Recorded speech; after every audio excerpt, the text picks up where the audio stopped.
There's a bright light all overhead, and everyone falls to the ground. Out of this light there's a great voice that says, "This is my beloved Son, in whom I am well pleased. He will be the King of truth, which shall lift this human race to knowledge." Well, Emmanuel rises and is immediately lifted up into this metallic light and ascends up into the sky.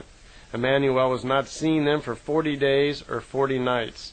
He was taken by these guardian angels to a place, it says, between the winds of the north and the west, to learn the secrets of wisdom. There he spent his days with the wise saints of God and the guardian angels. And let me just kind of refer to the old book here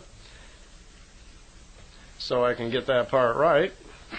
And I'll tell you a little bit about what's called the secret of Emmanuel, is what it says in the writings here.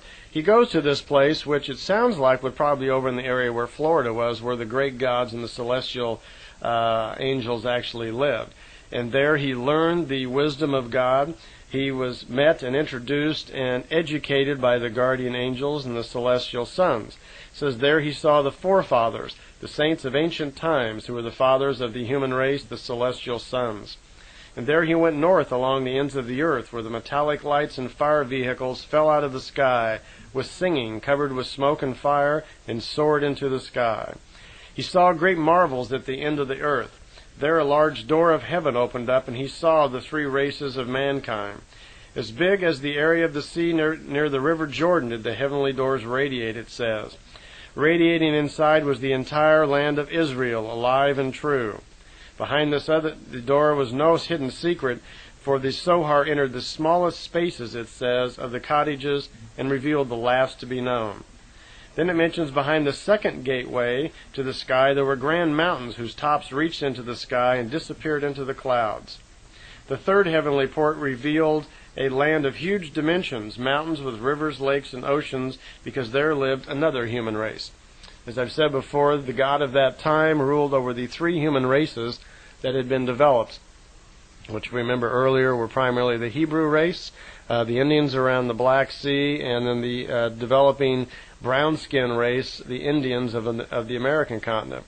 So there he stayed. He went into the palace of God, which ruled over these three human races, and met the celestial sons.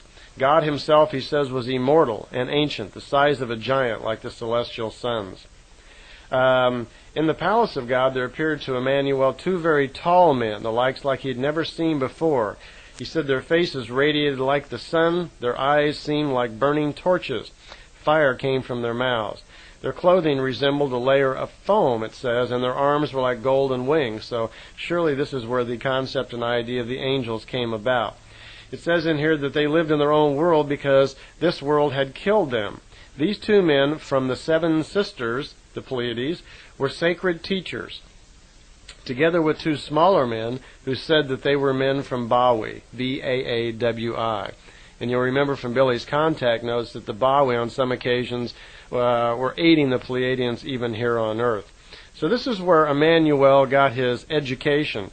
During those 40 days and 40 nights, he was taught the laws of creation, he was taught the laws of God and to understand nature, and most importantly, he was given his great abilities of healing and future vision that would serve him throughout all of his life. And through the rest of the Talmud, it is not entirely different than the Bible stories we've read, where he does healing and so forth. But in each story you find constant reference to the laws of God.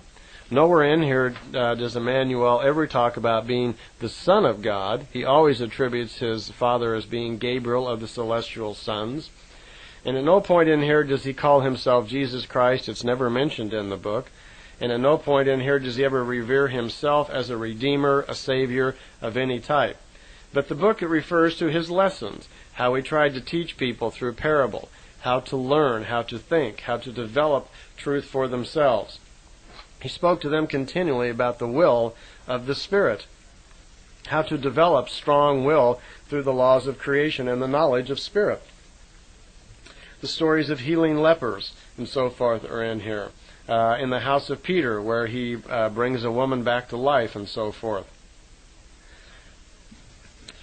the healing of the two possessed. It's also in here all about the disciples. I've read this over several times, and again, it's fairly similar, many of these stories, to just as the Bible stories that you've read. It's 100 pages long, and I don't wish to go through all of them right here, and I'll save you that for your own excitement when you can get a copy of the book, because I'm going to tell you where to get it here in just a moment. The other really fascinating part is when we get towards the end, when it explains all about the crucifixion. And that part I know well, so let me tell you that part. Okay, we're going to move ahead to the Last Supper, and where Emmanuel spoke to one of his disciples, and he tells him to go into the city to a certain person and tell them that I want to have the Last Supper with my disciples at his home, for behold, Easter is near. Which they do. They have the Last Supper. And of course, most importantly here is that this is where Emmanuel explains to his disciples of the great heavy time that is on him, that he will be crucified, and that he will be lying dead in this state for 3 days and 3 nights, where again he shall rise from the dead. And they have a toast. He says, all of you drink from this cup. Your throats are thirsty. Also on rainy and cold days, it says. They then, after the dinner, they go to Gethsemane, which is the area where he's to be captured later that night. And that's a very difficult time for him. Interesting reading in here, it talks about how now, even though he knows he must fulfill his mission because it is written so, it's the will of God, as to not to mention there's going to be a great learning in this also for him. But this is the part where he really breaks down, and you feel how human he really was, because he's about to face a terrible ordeal of bodily pain, which will be inflicted by all of these wild, crazed people. And it does happen. So all of his disciples are bedding down, going to sleep, and he's waking Peter up, and he wakes Judas up to...